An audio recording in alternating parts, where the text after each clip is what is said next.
All right, here we are again.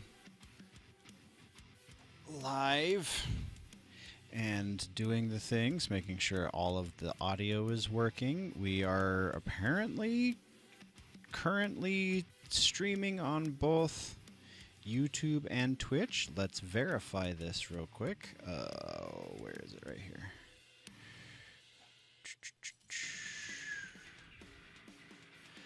Is it working? Is it working? It is apparently working. That's pretty awesome. I couldn't get the Rumble stream to work for some reason, so we're only on the two platforms, but we're on the two platforms. So that is definitely something to write home about. It works. ATEM multi-stream is a bit of a godsend. Yeah, I'll have to figure out what's going on with Rumble. Might have to redo the RTMP every time you stream with Rumble, which is a little ridiculous. They have a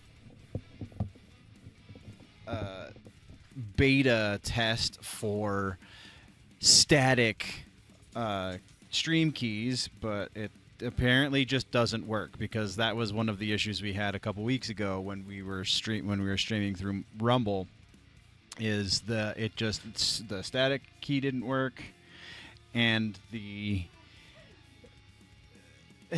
studio situation. My dog is losing his mind, and it's kind of adorable. Yeah, he almost knocked down our Christmas tree. Yes, my Christmas tree is still up. Yes, it is. So we're doing a couple of different things this time. It's quiet, too quiet. Yeah, whatever. I have to get back into the proper window. There we go. We're gonna start off by talking about Batman, and then we are moving into regular news, and then I think we're going to end the news section with another kind of a breakdown of a top 10 films of 2024. We did the top 100 or top 20 or whatever songs of 2024 a couple weeks ago. Well, we are going to be doing top 10 films, this time as according to Bounding Into Comics. So that'll be fun. But yeah, thank you for joining everyone who is, looks like chat is populating still. Very interesting that this is working just like I wanted it to. Not gonna lie, fully anticipated more technical difficulties this week, and really didn't run into them. So I guess that's a good thing, right? I guess I should have the vertical recording. All right, let us go to do the things.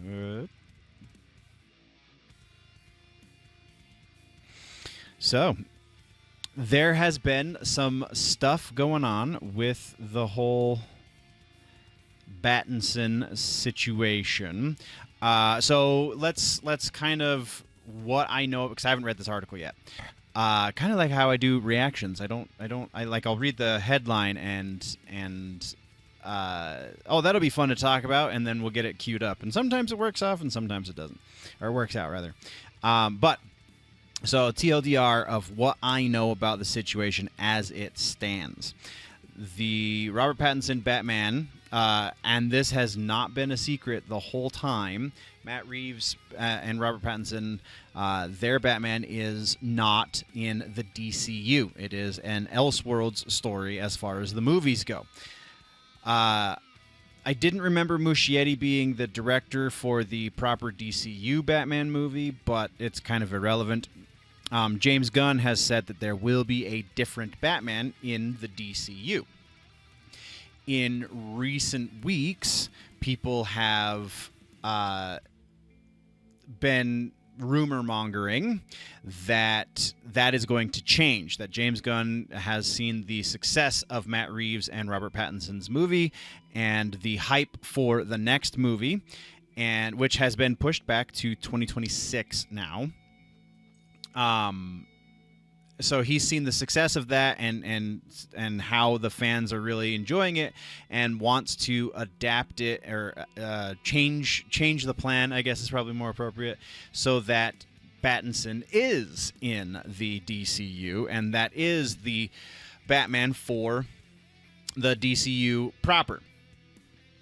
Well, it would seem that Andy Muschietti has taken issue with this, and that is where this article picks up. We will very likely be going down some rabbit holes with this one because I feel like this is pretty big. I already know one rabbit hole we're going to be touching on, and that is the Creature Commandos episode that has a silhouette of Batman in it. I just watched one where we saw Batman impaled on a stake. What am I, 4 episodes deep? 4 episodes deep, I think, into Creature Commandos.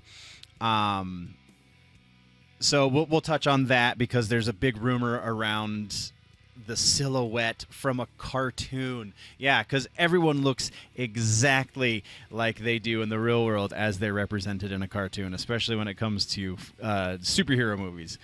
Oh, man. All right. So let's get into this article from Cosmic Book News because that is where I start all of my research for even the regular research episodes. This is where I start my research because the guy who runs this, I can't think of his name right now. He also runs the trash one. What was it called? I have it linked on the Twitter. It's like my pinned tweet. Is it just in bookmarks? I think it might just be in bookmarks. No. Where did it go? I'll find it because it deserves tools. It definitely deserves traffic because like it's legit. Whatever, man. We'll find it though. So let's start with this article. Oh, the guy who runs the place. I was gonna go look that up. Matt McGloin is the guy who runs Cosmic Book and the movie review site. So, Andy Muschietti, the title, Andy Muschietti fires back. His Batman is DCU, separate from Robert Pattinson and Matt Reeves. Okie dokie. So, it sounds like James Gunn has created a big mess at DC, and now Andy Muschietti fires back and says his Batman is the DCU Dark Knight and separate from the Robert Pattinson and Matt Reeves universe. The backstory. So what happened is when James Gunn first announced the DCU, Andy Muschietti was announced on Brave and the Bold, which is going to be our first introduction to Batman, featuring Batman and his son Damian Wayne. When James Gunn said Brave and the Bold script wasn't ready, insinuating he wasn't happy with it, rumors came out that Gunn wanted Robert Pattinson. Oh, there were also, we're going to go down some rabbit holes. There were also rumors based on what Matt Reeves said at the whatever awards show just happened. I don't know. The Golden Globes. Matt Reeves said something on the red carpet about how he doesn't know what the future holds, and he was kind of being really vague, and it sounded like conversations were had as to what it would take to adapt his Batman into the DCU, or adopt, or whatever word I'm looking for there. But it didn't sound like he was super keen on it, but was still trying to be diplomatic. At least that's how I read the tone in his voice when I watched the video. Or when the video was played for me, because I watched it. I was watching. It was at the gym. Good Lord, Den of Nerds. I was watching Josh over at Den of Nerds break it down, and I feel like his take was pretty similar to my take in that he thinks that maybe there have been conversations, but it's not really going to be a thing. And here we are talking about this news article. So back to the news article at hand. Gunn confirmed it had been discussed. See, there we are. Following that, in a recent interview, Andy Muschietti said The Brave and the Bold has been postponed, and he's working on a different movie. Then it was announced that Matt Reeves and Robert Pattinson's The Batman Part 2 has been delayed yet again, this time another year. Oh, by 27. I don't remember seeing that, but I've also not been super on it because we're in the off-season, so I'm more focused on behind-the-scenes stuff. So interesting. It got bumped back to 2027. Obviously, putting all the above together, it was then speculated the reason for the postponement and delay was possibly syncing Matt Reeves' Batman with Gunn's DCU and David Cornsweet's Superman. If that happens, it's assumed Brave and Bold won't happen, and Andy Muschietti won't be directing. Matt Reeves appeared at Golden Globes on Sunday and was asked about his Batman being part of the DCU. Reeves seemed against the idea, but open to it. Yeah, I can see how that's the read. We can guess Reeves at least wants to wait until July to see if Gunn's Superman is a success. I really don't think that's what he's doing. I really think Matt Reeves wants to get his trilogy or however many movies he wants to make.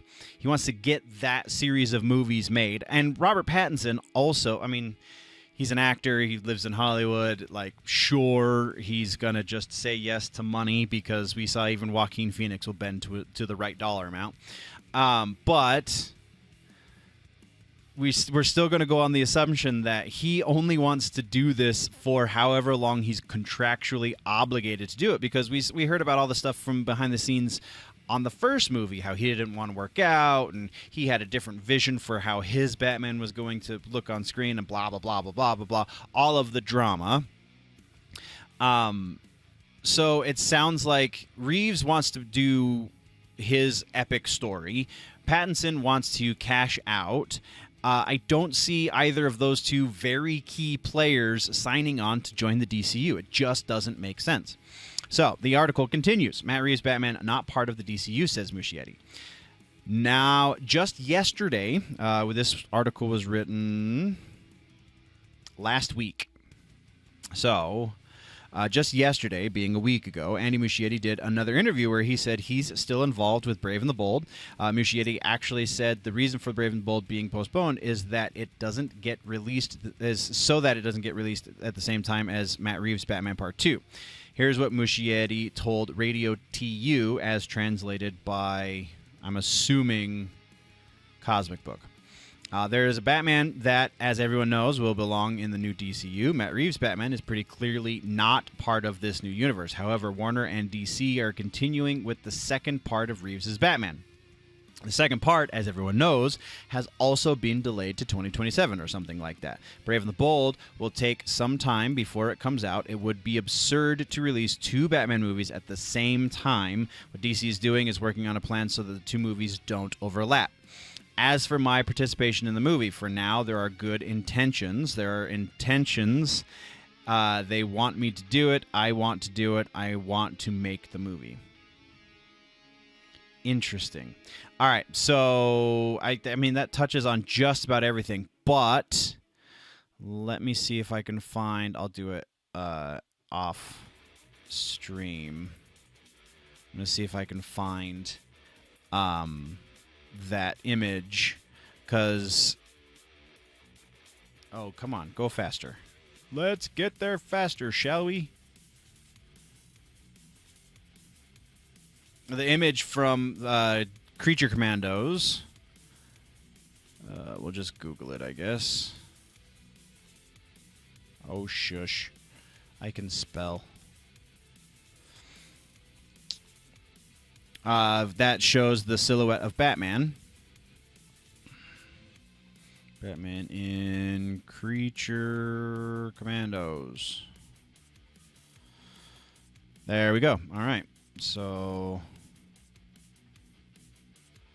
let's pull this up. New tab. Paste.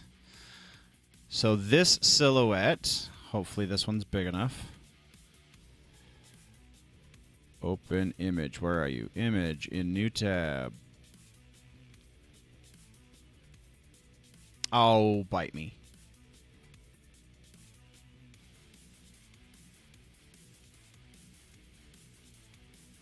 There we go. That's a big one. So this image of Batman as seen... Oops, that's not what I wanted either. Go away.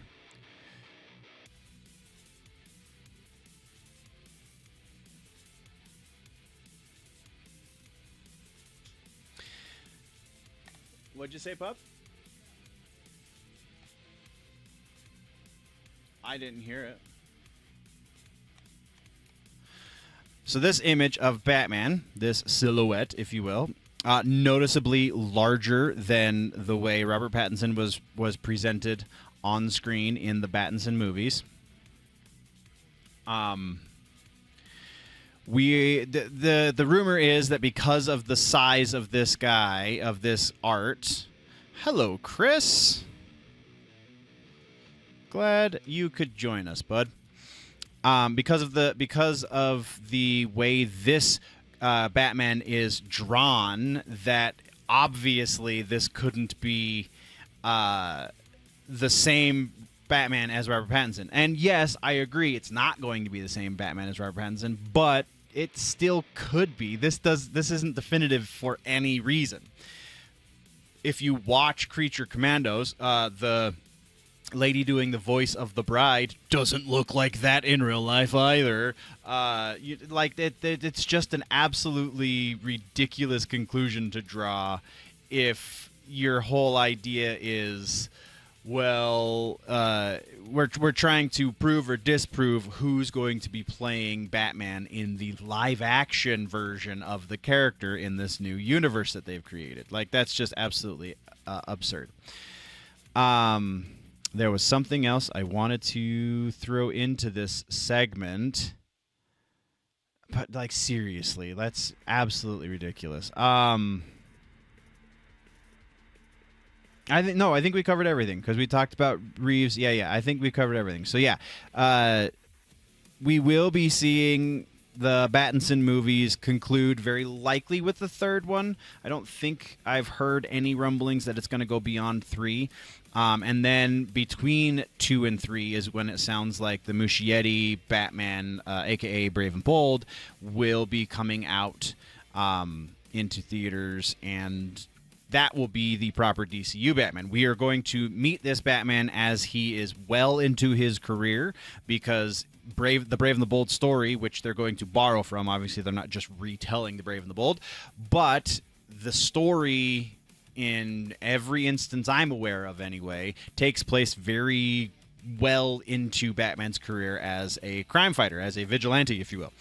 So we're going to see a very well-established Batman. We're going to see a very dark Gotham. We're going to be meeting Damian Wayne at the age of 11 is when it is in the comic books, I'm pretty sure, though I will not be surprised to find out that they are going to age Damian up quite a bit. But also the implication of Damian Wayne means we're probably going to get some at least reference, probably an actor cast in the role of Talia al Ghul. And I think those are the only major implications that we can. So either way, Pattinson is not doesn't have the figure and doesn't want to build the figure to be Batman in mid-career, effectively. And so, like, that in and of itself, if the guy doesn't want to play that, then that's not going to be the guy that they choose. Like, I don't understand why this is such a big deal, but apparently this is a huge deal. And Matt Reeves is going to make fantastic movies. Like, I really dug the first one. I really hope the second one steps it up even more. And then the third one just completely knocks it out of the park. Muschietti, I have some reservations because I saw The Flash. Also, his version of it was a little questionable by the end. Like, there's some very strange directorial choices in chapters 1 and 2, I think, that have me a little trepidatious as to him being the guy in charge of Batman in the DCU, at least to start. I mean, there's no guarantee he's going to continue directing Batman movies, but he's directing the first Batman movie. So that is what we got for the Batman situation. Let's get some more news, shall we? Let's close this guy, close this guy. We're moving over to... Oh, this is one that I was just listening to Josh talk about at the gym this evening, actually, before we came home and I started setting up the stream. World War Hulk.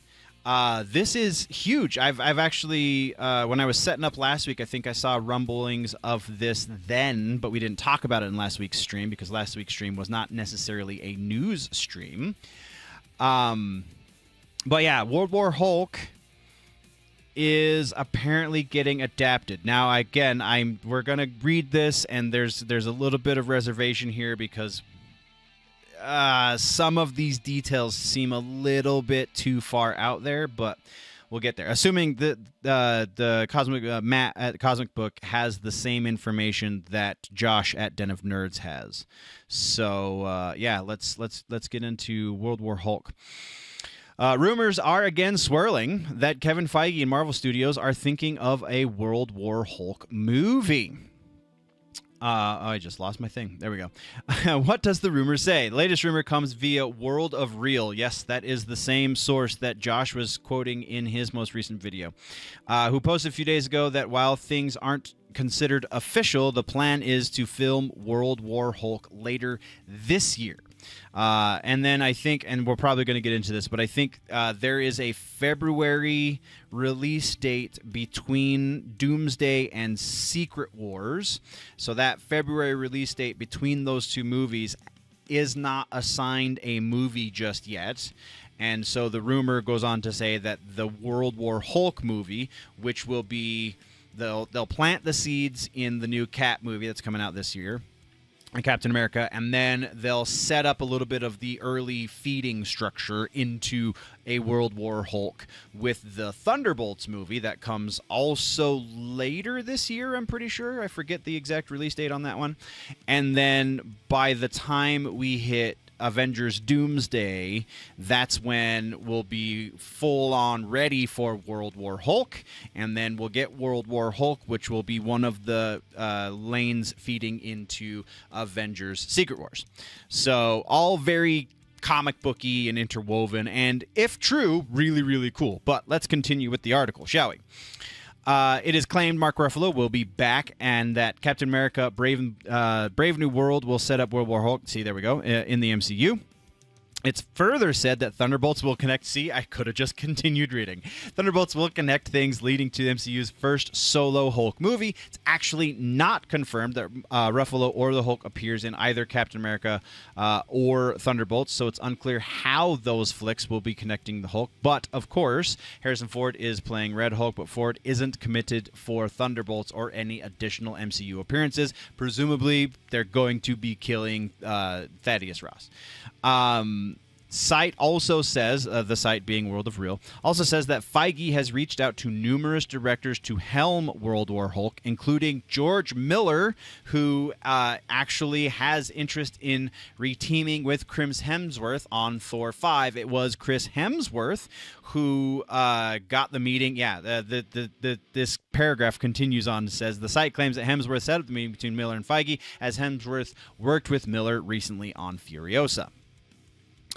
World War Hulk rumors. Rumor from last year said that World War Hulk, that is such a tongue twister, film would unite several street heroes against a Hulk-level threat and protect, and the project could appear before Avengers Secret Wars. As I, being Matt here at Cosmic Book, as I went over there, that sounds like a huge disappointment. I'm a big fan of the Hulk comics and have all of the World War Hulk issues. Feige and Ruffalo definitely dropped the ball when it comes to the Hulk in the MCU. Yeah, as soon as I saw the trailer of Hulk on the planet, the Jeff Goldblum planet, in Ragnarok, I thought that's when they were planting the seed for World War Hulk, because that would make a lot of sense. And then I saw Ragnarok, and that is not what they were doing. That was such a disappointment. Like, that movie, as far as Hulk is concerned, like, I dug Ragnarok to a certain degree. I think that I don't really like Taika Waititi's style necessarily, but that was a fine movie.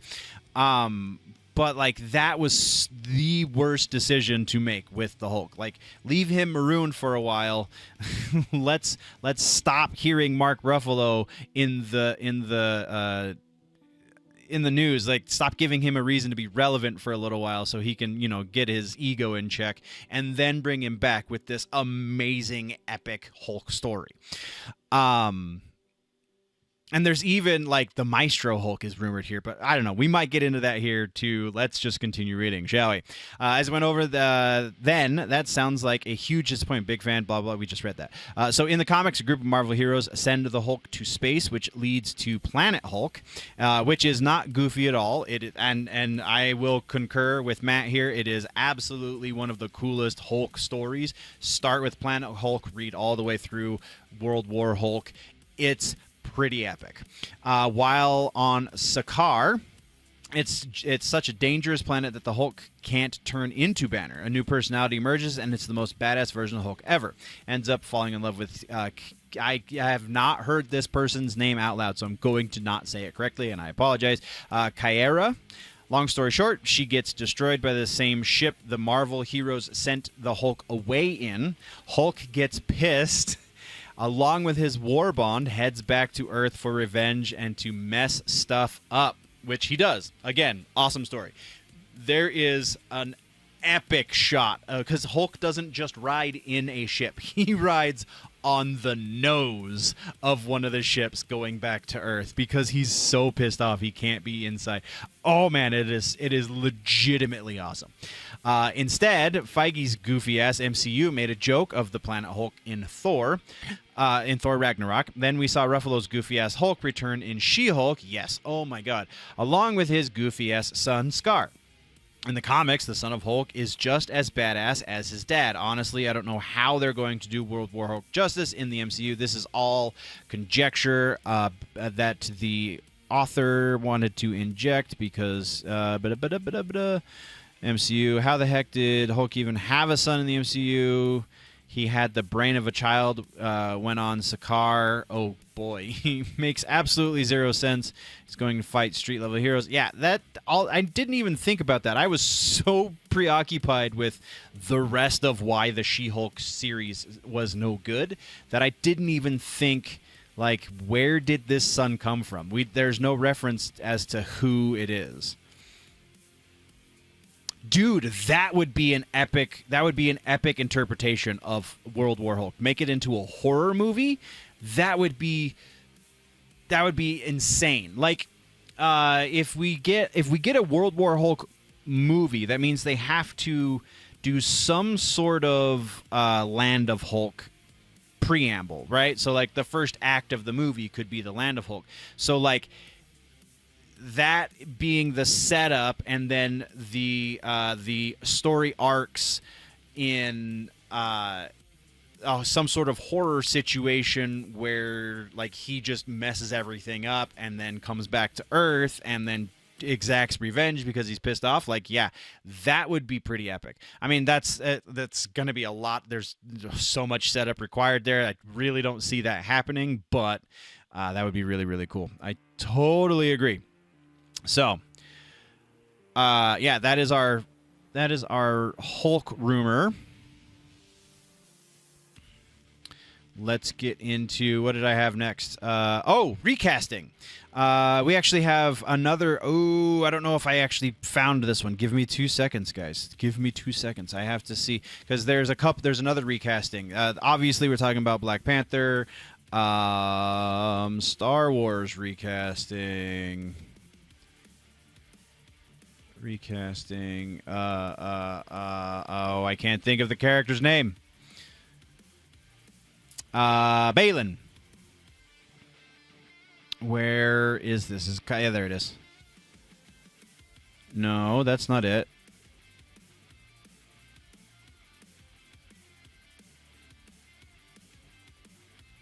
Whatever, that's enough information. We can at least have the conversation. Let's read this article, and then we'll get into the Balin recasting.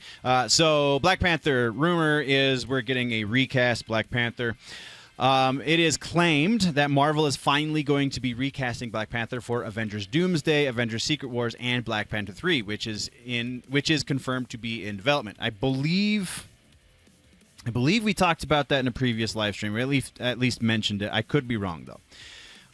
Rumor comes via Jeff Snyder, who says Marvel is looking to recast its Black Panther hero T'Challa ahead of the two Avengers movies and Ryan Coogler's Black Panther 3. So presumably they're going to be pulling a T'Challa from a different universe. What happened with Black Panther? Chadwick Boseman debuted Black Panther. We all know he had cancer and he died.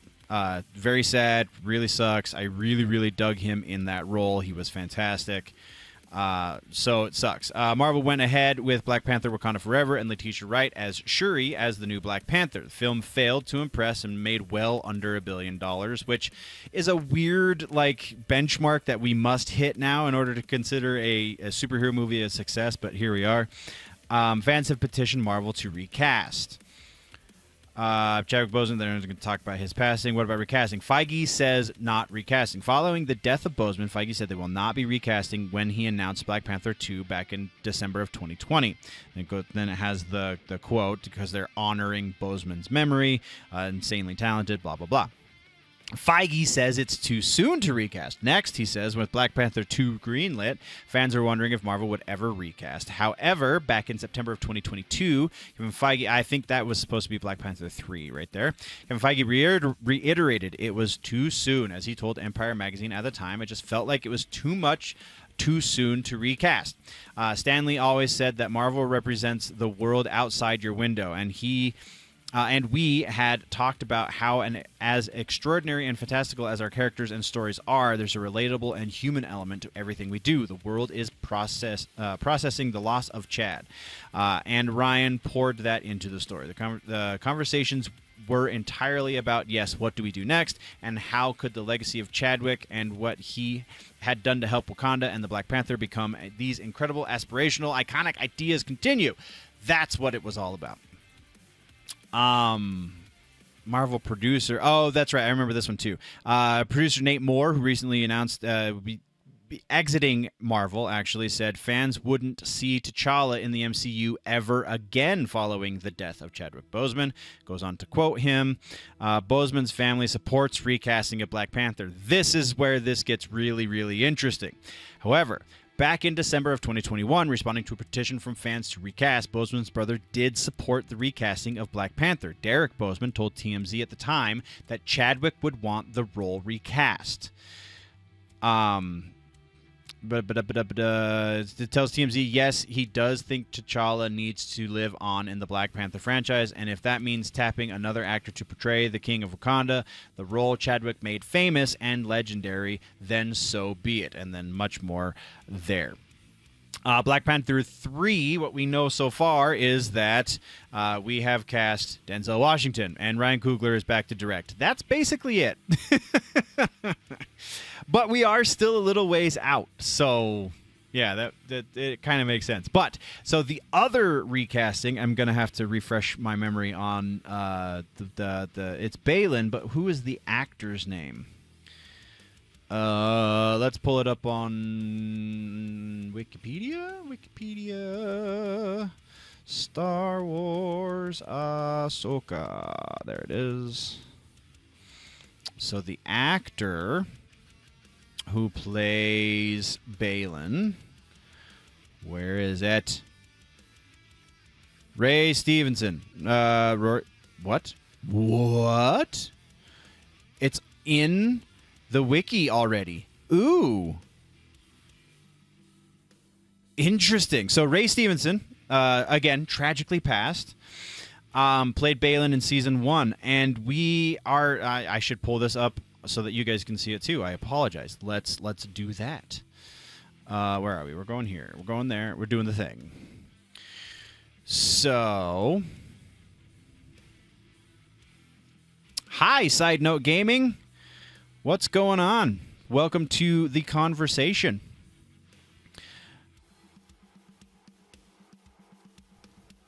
So, we are looking at an interesting recasting now. I didn't realize this was to the point where it was confirmed, but here we are.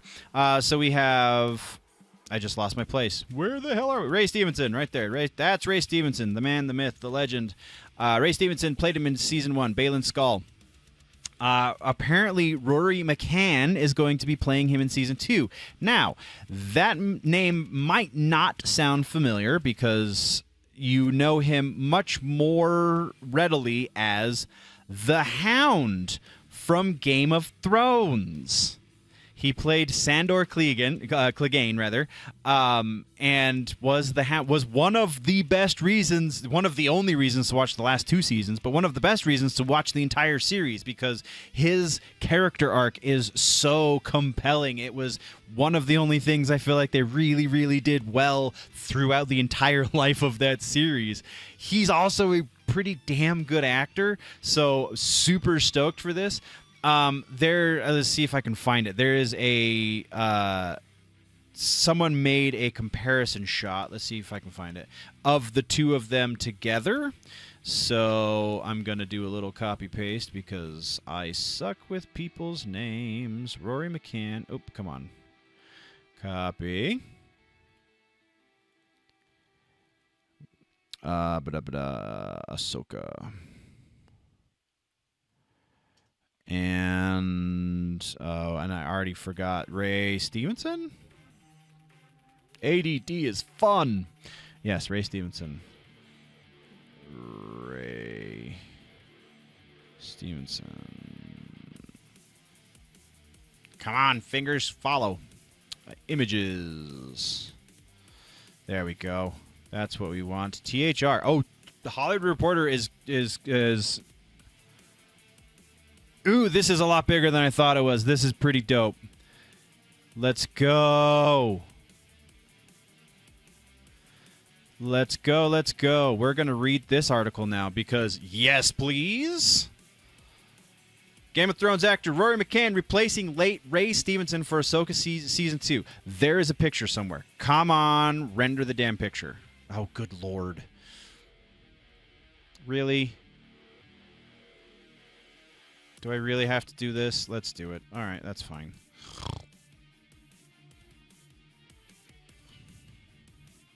That right there. This is a really, really cool comparison between these 2 gentlemen. Look at this. Like, that is a... They could potentially be related, these 2 gentlemen. And so the fact that they're going to be playing the same character is pretty damn cool. Like, I'm gonna say really damn cool. So, all right, sorry. We're gonna read the article, I promise. Scottish actor Rory McCann, best known for playing Burly Brute the Hound on HBO's Game of Thrones, will replace late actor Ray Stevenson for a second season of Star Wars show Ahsoka. This is from 5 days ago. Wow, I'm really out of the loop right now.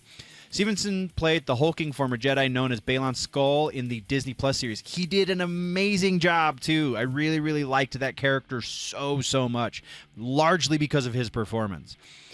He died after a brief illness in May 2023, 3 months before the series premiered. Actor was a fan favorite thanks to his resonant voice, humor, and roles in Punisher Warzone, Thor movies, and TV's Rome. Ahsoka stars Rosario Dawson, blah, blah, blah. It's unclear when the new season is to begin shooting or who will be directing. Dave Filoni was the showrunner of Season 1 and is returning in the same capacity for Season 2. McCann was recently on the big screen in Gladiator 2. His other credits include Edgar Wright's Hot Fuzz, Return of Xander Cage. Good Lord, fluff at the end of articles these days is mind-numbing. So that is super, super awesome. I am totally here for this.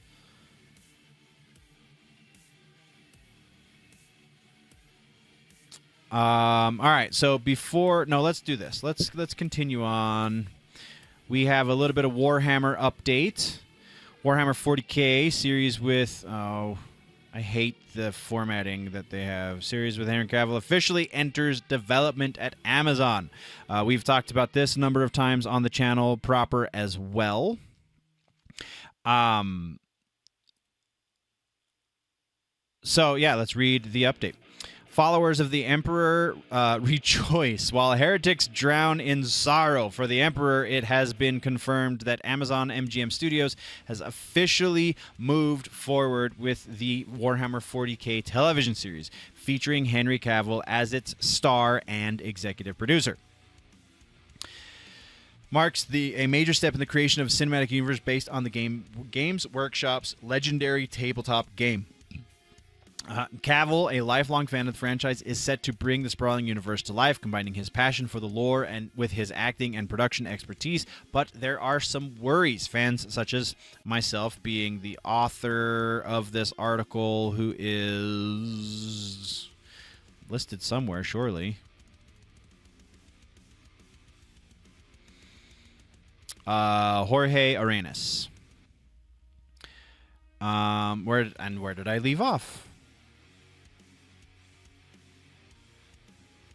Is set to, but there are some worries. Fans as myself, I can't help but think of Cavill's experience with Netflix's Witcher and wonder, will he be screwed again by bad showrunners? The timing of this announcement is quite interesting because it marks exactly 2 years after Amazon acquired the global rights to Warhammer 40K in December of 2022. When was this article written? December 10th. This is a month old? Wow, seriously? This is what happens when we're in the off season. I just don't read the news very much. According to Deadline, Mini Writers' Room was convened to establish a creative vision for the universe based on the material developed. Amazon opted to proceed with a TV series as the franchise's inaugural project. While no showrunner has been officially named, negotiations are reportedly underway. According to Games Workshop's July financial report, Amazon and the company have until December, the end of last month, to agree on creative guidelines for the films and television series to be developed by Amazon to secure the rights for the future installments. And with this announcement, it seems that those involved made it just in time for Oh, I see. The deadline that they had was December, so in December they made the announcement. So they made it. They hit the deadline. There we go. For Cavill, the project is a dream come true. Yeah, all right. The rest of us, I feel like, is just going to be fluff. So that's pretty awesome. I think we're on to this big list. And then I want to... we're going to talk a little bit about stuff that just happened. Because we're in the off-season, everything kind of gets mashed into one show. So we have some That Just Happened stuff to talk about. Specifically, we're going to be talking about... movies that I have watched over the course of the last 2 weeks, because there's some stuff to talk about. I guess more like 3 weeks, because we didn't talk about Nosferatu either. So we're going to get to that. Nosferatu, the Substance, and Quiet Place Day One, very specifically. All right, so before we get to that, though, let's do this whole thing with the top... What is it? The top 10 movies, according to Bounding Into Comics, top 10 movies of 2024. So it's that time of year again, blah, blah, blah, blah, blah. First up is Remember Me. I did not see that movie. How did I not see that movie? Character-driven film, drama, stage, and thriller. You're unfamiliar with those few of those movies, I suggest you check them out. Okay, so Remember Me is one to check out, I guess. Boy Kills World, I did not see that one, but I'm going to, because that looks like so much fun. Bill Skarsgård just kind of had a great 2024, I think. Unsung Hero, I've not even heard of that movie. I thought we were going to be able to talk a lot, but no. Sing Sing, A24, so of course that's going to be good. Sweet Dream, really? A Johnny Knoxville movie made it into the best of 2024? I really... now we're to the point where I'm questioning... Oh, these are honorable mentions. Okay. These are honorable mentions. Fair enough. All right, so Your Monster. Nope, starting off in the same place we started off before. I have not seen this movie. Starting off the past year, the number 10 film, Your Monster, actress Melissa Barrera is a Hollywood puzzle piece that no one seems to be able to solve. Remove Barrera from a major studio-backed film, and you find that she has put out a very solid filmography over the last couple of years. Your Monster is a story about a young stage actress named Laura Franco. After receiving an emotionally crippling cancer diagnosis, Laura is dumped by her playwright boyfriend, Jacob.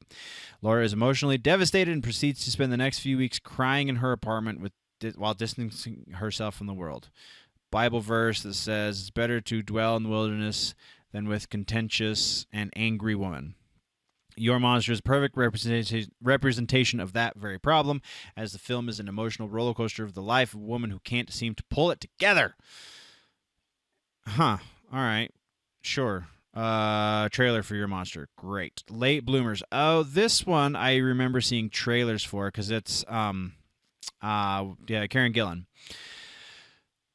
I was not motivated to see the movie based on any of those trailers, so I'm very intrigued why this is actually in their top 10. Millennials get a bad rap for a good reason because despite growing up, many still refuse to grow up. Karen Gillan, known for her roles in Guardians of the Galaxy and Jumanji franchise, is one of the few actresses in Hollywood who still reaches out to do similar films. Oh, smaller films. I can read. Late Bloomers is the story of a 30-year-old woman named Louise who is doing nothing, who has nothing going for life at all. After a pathetic display of trying to get back with her boyfriend, she ends up breaking her hip, causing her to go to rehabilitation because most people who are rehabbing their hips are twice her age. She's forced to get to know a stubborn, mean old Polish woman named... Oh, that does sound interesting. Okay, sure. Ordinary Angels, didn't hear of it. That's what's his toes though from Reacher and Aquaman. Why can't I think of his name? Alan Richardson, there you go. Plays Ed is struggling to raise two daughters all on his own, one of whom is desperate need of a liver transplant. Oh, it's another really sad tearjerker drama. Oh, good Lord. September 5th? The hell is that? Oh, it's the Olympics thing. 72 Summer Olympics was one of the biggest displays of political incompetence in the world has ever seen. For those who aren't old enough to remember the real-life story, it happened during the stages of the Summer Games. A group of Palestinian terrorists kidnapped the Israeli Olympic team and demanded a path of escape while threatening to kill the hostages. So that's what this movie is based on. That one does look pretty good. The Bike Riders at number 6. Good choice. This is such a unique, interesting movie. I did see this. When did it come out? I feel like it was November. Does it say? I don't think it says.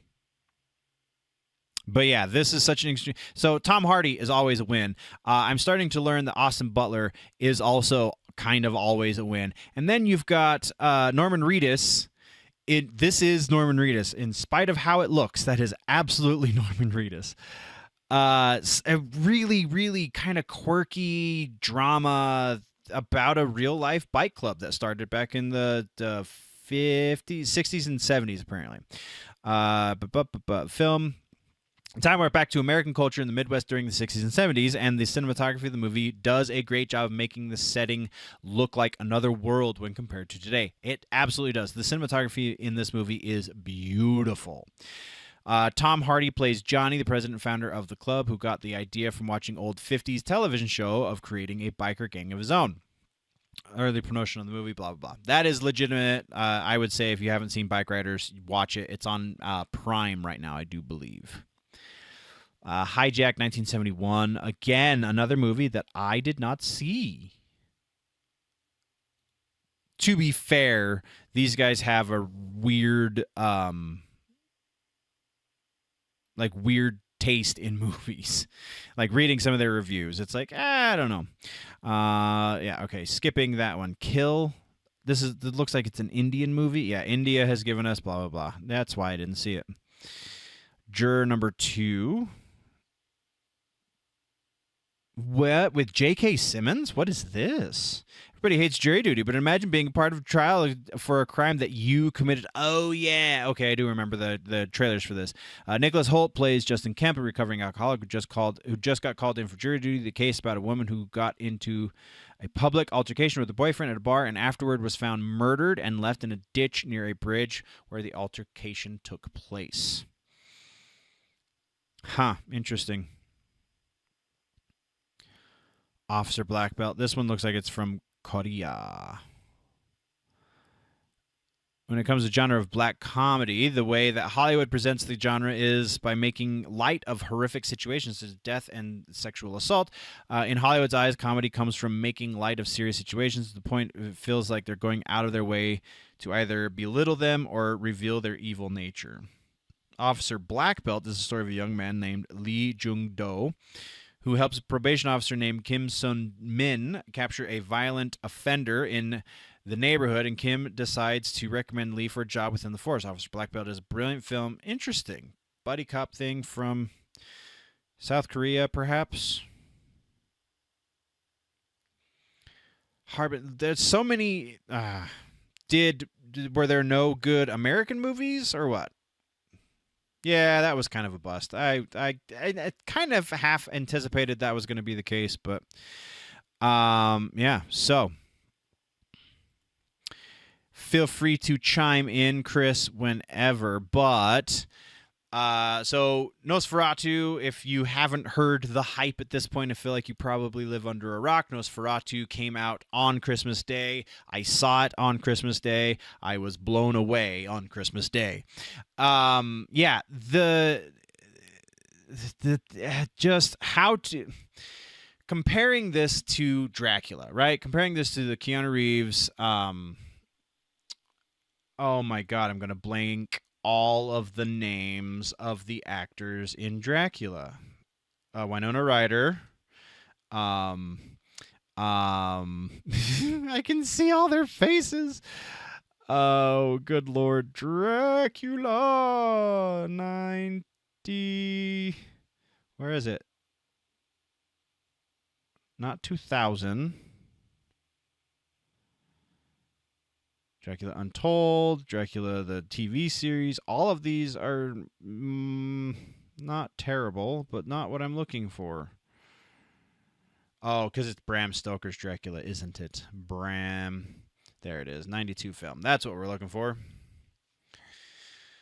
Cast list, because my brain sucks. Gary Oldman, Winona Ryder, Anthony Hopkins. Those were the two names I was looking for. Anthony Hopkins and Gary Oldman.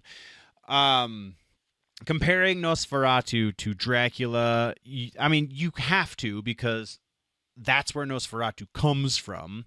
But as far as like movie making goes, they tell a very similar story, but they feel worlds apart. And I think that the imagery of Nosferatu is a large part of what really sets it apart from Dracula. But also, like, Nicholas, everybody's talking about Bill Skarsgård as Orlok and Lily Rose Depp as whatevever the hell. We'll pull that one up now that we're not talking about this one. Nosferatu. This one, Robert Eggers. Lily Rose Depp's character's name was something Ellen Hutter. So everyone's talking about Bill Skarsgård because Count Orlok is frightening in weird ways.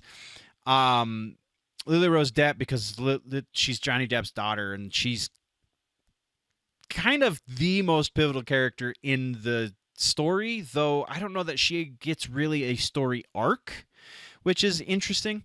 And I mean, there's been a bit of mention of Willem Dafoe as Albin, the professor, because his character is so weird. But really, I feel like not enough is being said about Nicholas Holt's performance. Jeremy John's review of the movie cast a little bit of light on Nicholas Holt's performance because the scene where he meets Count Orlok, he just kind of runs this crazy gamut of emotions, and you see it all play out on his face. He says the same thing, Jeremy Johns says the same thing about Lily Rose Depp, in that you see this crazy breadth of ability to display emotions through their face and their physicality. I really don't think Lily Rose's performance illustrates it nearly as well, not even half as well as Nicholas Holt's performance. Lily Rose did fine. I feel like there were a little bit of issues with accent consistency on her part. Emma Corrin is in it too. Totally forgot she was cast in this. For those that don't know why that name is significant, she plays Professor Xavier's sister in the Wolverine and Deadpool movie. Also totally forgot that Aaron Taylor Johnson was in this, because apparently Aaron Taylor Johnson is in everything right now. So there's that. He also does an impressive job, but just gets totally overshadowed by the bigger names. Like, I mean, Aaron Taylor Johnson's a pretty big damn name, but gets totally overshadowed by Bill Skarsgård and Nicholas Hoult. Very explicitly those two, and also to a certain degree Willem Dafoe's performances, partially because I think they all got a lot more screen time than he did. But also partially just because it's Nicholas Hoult and Lily Rose Depp and Bill Skarsgård and Willem Dafoe. Like, these are names that, I don't know. I feel like Aaron Taylor Johnson, while he still has a draw, he's definitely a name in and of himself. He's not quite to the same level as the other ones, for whatever reason. But yeah, absolutely loved it. I mean, I'm not going to go into the details, obviously, just because this is a real quick. We're going to talk about the thing, but yeah. So the other movie that I really dug that I have watched over the course of the last couple weeks, because we haven't really talked about this kind of stuff for that long, was Quiet Place. Quiet Place Day One. There it is. So this movie is now on, I think you can rent it on Prime. I think that's how we watched it. We had a couple of digital credits, so that's what all you really can do with your digital credits is rent movies or buy movies, I guess, if you have enough. So that's what we did, because I really, really dig the Quiet Place movies. I liked this movie. It is not as good as the first A Quiet Place movie, though, because of the I don't want to say groundbreaking, because that's giving it a lot more credit than it probably deserves, but because of the unique nature of the horror elements of the first Quiet Place movie, I don't think any of the other movies in the franchise will be able to have the same impact and the same storytelling ability, like they're not the same draw. They won't be on the same level as that first one because of how unique it was. So the prequel to the first movie, being A Quiet Place Day One, was good. I liked it just as well as the second movie. Lupita Nyong'o is kind of always a win. Like, I feel like even when she's just doing the voice of Maz Kanata, still kind of always a win. I don't know that I've ever seen her in anything I was like, she did okay. She's always got, and she dropped an incredible amount of weight for this, and it shows. Like, there's some behind the scenes stuff. If you watch it, there's some behind the scenes stuff you can watch as well. I would suggest you watch that afterwards, because it's really, really cool. But like, I watching the movie, I was like, this is, like, she looks like she's got, her character has cancer in the show, or in the movie, so she lost the weight to kind of get more in the headspace of somebody who has that disease. And I wasn't sure if she's just, because it's a thing. Actresses in Hollywood, especially female actresses, actors, whatever, go through phases, go through body phases. Sometimes they put on weight, sometimes they lose weight. It's their personal lives. I generally don't care. As long as they're not hurting themselves, it is what it is. So I was curious as to why she seemed smaller than the last time I remember seeing her in a movie, which I think was This Is Us, rather. This Is Us is a totally different TV show, actually. So yeah, when I watched the behind the scenes stuff afterwards, it was like, oh yeah, she lost, I think it was like something like 30 pounds to play this role, and that is insane because she's not a very big person to begin with. So you get a lot more of a look at the monsters in this movie, which I think is one of the biggest reasons why the first movie was so impactful, was because they reserved those shots. You didn't see too much of the monsters, which is usually the way to go when you're doing monster horror. As evidenced by what was that stupid monster movie? And then John Goodman was in that weird sequel that barely had anything to do with it. I can't even think of it right now. Whatever. Cloverfield, that's the one. Yeah, as evidenced by Cloverfield. If you watch Cloverfield, they show you way too much of that monster, and it totally kills it.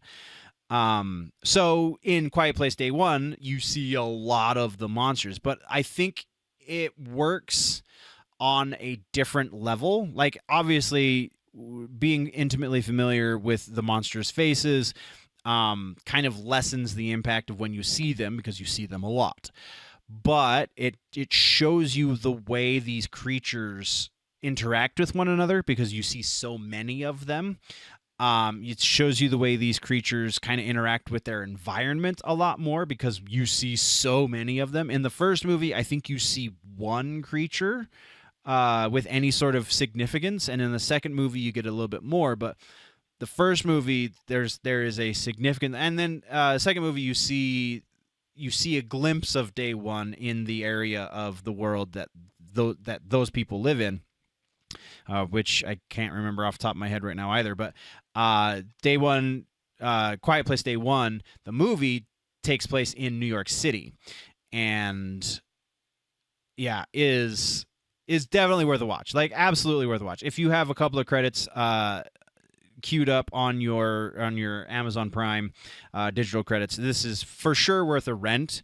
I would say, even just because I really dig the universe, Quiet Place Day One is worth a buy. So there's that. You have to be into creature horror, though. Then the other movie, and this one we're going to spend a little bit of time on, because, oh boy, The Substance. Everyone is just talking about how really great this movie is. So I finally found a way to watch it, and it is not. I think the first person I know of that has me and my girlfriend both, I guess, that has this take on it. But the first person I know of that is putting a review out of this movie. I don't think this movie is as great as it's being built. I think that a lot of people are liking this movie because they think they have to. Because it takes a lot of doing to watch this movie, because Mubi is not exactly a streaming service that many people have. So you're borrowing somebody's login information, you're doing the 7-day free trial, you're sailing the 7 seas, whatever you got to do to see this. Or maybe you were lucky enough to see it in theaters, because I definitely was not lucky enough to see it in theaters. And I say that just because that's the phrase, but I don't think luck had anything to do with this. All right, so I have issues with The Substance. Let's start with the billing of this as a body horror movie. Sure, there is an element of body horror. And also, sure, and not to give away too much, as you get deeper into the movie, especially into the last act, the climax of the last act, you get a decent dose of the body horror there. But for a vast majority of this movie, the horror comes in the psychology. And even then, there's so many caveats here. Even at that point, I still don't necessarily like calling this horror exactly. Thriller, perhaps. Body thriller. I don't know. That doesn't roll off the tongue quite the same. But the reason I say that is because you have the horror elements in the beginning of the movie, because it jumps right into it. Like, if you're expecting this to be a bit of a slow burn in any way, then you're not coming into the right movie. This jumps into the action very, very quickly. We establish who the character of Elizabeth Sparkle is. That's Demi Moore's character. We establish her as something of a washed up a Hollywood presence, and I think it's also misleading to try and draw some sort of weird parallel between what's going on here and what actually happens in Hollywood, because, like, the scenario they create for her, she's a washed up fitness guru who somehow also got a star on the Hollywood Walk of Fame. And like, so maybe I guess, no, I take that back. That does establish that she was an actor in her youth. And then as she got older, she got into this fitness thing. But then it kind of does this weird switch on you, because when she becomes the younger version, that's, I feel like I'm not really spoiling anything at this point, because that's kind of the premise of this movie. Is you're chasing youth, and this substance literally helps you become younger. So when she becomes the younger version of herself, she doesn't go for acting. She goes for more exercise. She's a fitness guru as her younger self again. I forget what she calls herself when she becomes young, but it jumps right into it. So you get the establishment, and then you get the horror turn within like the first 5 minutes or so, 8 minutes even. So you're like, oh, cool. We're jumping into this. We're going to get a lot of the horror elements of this. A lot of the body horror, because that's, again, it's a body horror movie. It's a crazy body horror movie. I had somebody at work tell me they weren't ready to see what happened in this movie. And it's like, I don't know if we watched the same movie. But again, within the first 8 minutes or so, you have this expectation. Oh, we jumped right into the body horror.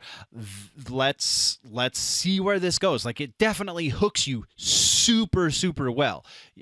You have the character of the agent played by Dennis Quaid. He does and that is my next issue, but we'll get there. He does an interesting job. But so as she becomes younger, she's just doing the fitness stuff. And really, how famous do fitness influencers, even in today's society where influencers are kind of everything, like how famous are they in terms of Hollywood? Like, it's a weird expectation for your suspension of disbelief. So Margaret Qualley is the younger version of Demi Moore's character. And then let's talk about the Dennis Quaid situation. So, and because it factors with the three of them, we have Dennis Quaid being an absolute caricature of every horrible, negative stereotype that you can think of when it comes to male Hollywood straight white producer. Like, that is what Dennis Quaid is doing 100%, and he does it well, and it's over the top. He is being so animated and just insane, and like the camera choice, or the shot choices that the director makes, Coralie Fargit, the lens choices that she makes, like a lot of the first parts of this movie are shot stupid wide, like 8 millimeters wide, like fisheye wide. And it kind of adds to that caricature element of Dennis Quaid's character. It also makes you think that they're trying to do that as some sort of statement, that this whole movie is supposed to be over the top. But then you get Demi Moore's performance, and I don't know if she can be a caricature in the same way that Dennis Quaid can really just do whatever the hell Dennis Quaid wants, because he's a fantastic actor. Demi Moore is in a completely different movie than I think 70 to 80% of the rest of this cast are in. And really, the cast largely is just these three people. I'm talking more about the peripheral people, characters as well, but largely it's just these three characters that we're really dealing with.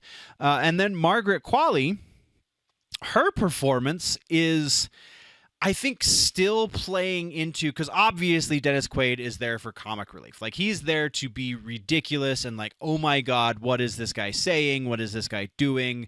How the hell? He's so disgusting. Like, it's dark comic, but it's still, I think, to a certain level, comic relief. Margaret Qualley, I think she wants to be in the same movie that Dennis Quaid is in. So she's also playing for a kind of sort of comic level performance in this horror movie. But but I don't know if it's inexperience, if it's bad directing. I don't know exactly where it is, but it doesn't quite follow through. Maybe if Demi Moore had gotten the notice that this is, at least to some degree, a comedy, dark horror comedy, body, whatever. And even looking at the picture on my screen right now, none of this says comedy. Like, I don't know, it's just it just wasn't what it was billed as.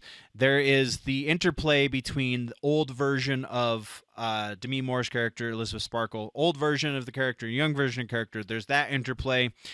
There's the psychology involved with trying to chase youth forever and this whole culture. Like, yeah, I see that.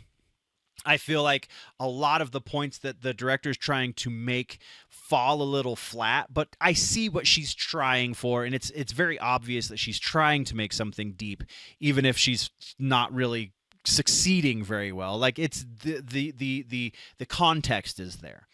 But by the end of the movie, when you actually do get body horror elements on a level that you were expecting 30, 40 minutes previous, you don't care anymore, because like this, there's a lot of this movie was just kind of an excuse to ogle Margaret Qualley and all of the people around, all of the like other dancers around her.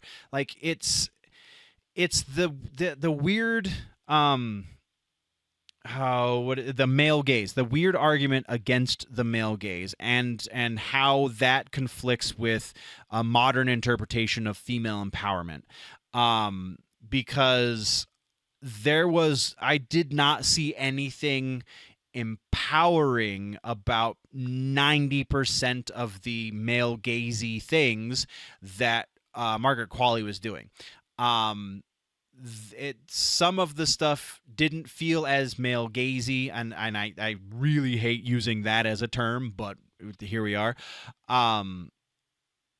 Even though like it involved naked bodies, I didn't feel as male gazy because it felt intentional. It felt like this is how the story needed to be told in those very specific moments, and there are very few of them. The rest of it is just like it's psychological, and I don't know. I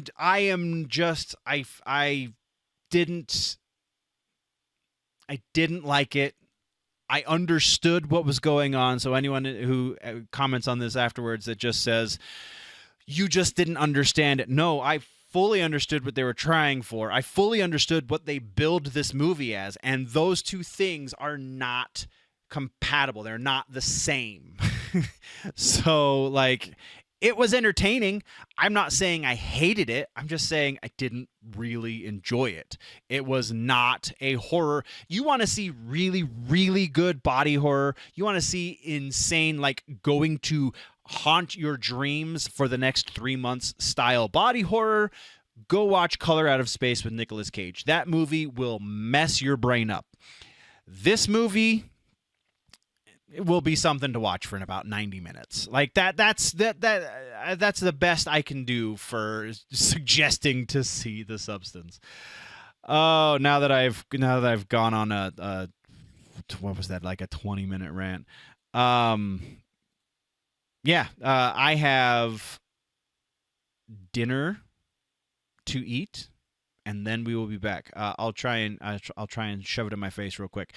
So this is though where the regular stream ends, and the gaming stream will begin in about 10 to 15 minutes. So anyone who sticks around, I appreciate you. Thank you very much. Otherwise, we will see all of you who are listening in post later. Well, next week should be again this same schedule. Like I said, we're going to be doing this until February. So the week after Valentine's Day will be when we kick back into regular news shows. Oh, before I forget, good Lord, I can't believe I did this. Let's change scenes and do the thing. I have to talk about the Dubby because Dubby is channel partners. Dubby.gg is the website. That is the place to go get your caffeine needs. Energy drinks specifically, not even just caffeine. They have hydration drinks as well. Mix the two. It's actually pretty yummy. I have honestly been more recently mixing my energy drinks with my protein shakes when I go to the gym. Put a little bit of energy powder. We have some water soluble sugar drink style protein powder. I do a scoop of the protein powder, and I do like 2 scoops, depending on which bottle I'm using, of the energy powder, and it's really good stuff. So, I mean, we've talked a number of times about how unique Dubby is and that it's lower in caffeine but still helps you better than most energy drinks in the neural function arena, because it has the nootropics that they put in there that help you focus, help you stay on task. If you're somebody like me who is who has unmedicated ADHD, it definitely helps a lot with my focus when I'm at the day job and stuff. So it's pretty great. I'm super excited that Dubby has partnered with the channel, and they have a code you can use, Generally Nerdy, at checkout. Get you 10% off of your purchase, and it gives me a little bit of a kickback as well. So don't forget to go check out Dubby.gg, get your energy drink needs, use code Generally Nerdy at checkout, and help out the channel that way. All of that being said, we'll get the W off the screen now. All of that being said, thank you very much, nerds, for joining me. Once again, we will be returning in a few minutes with the gaming portion of the stream.